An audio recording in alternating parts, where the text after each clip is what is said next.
এই মা দুর্গা, মা কালী, মা তারার আর এক নাম মা শীতলা। মা শীতলা, মা শীতলা, মা শীতলা। আমি যেমন তোকে সৃষ্টি করেছি তেমন অন্ধকারের মতো ধ্বংসও করে দিতে পারি।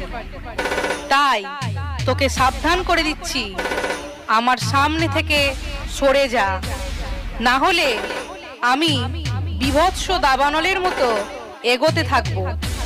আর আমার এগিয়ে যাবার পথের দুপাশে মুন্ডহীন অসংখ্য দেহ ছটফট করতে থাকবে। আমার সঙ্গে লড়তে এলে না, খড়গ দিয়ে কাটবো তোর মুন্ডু।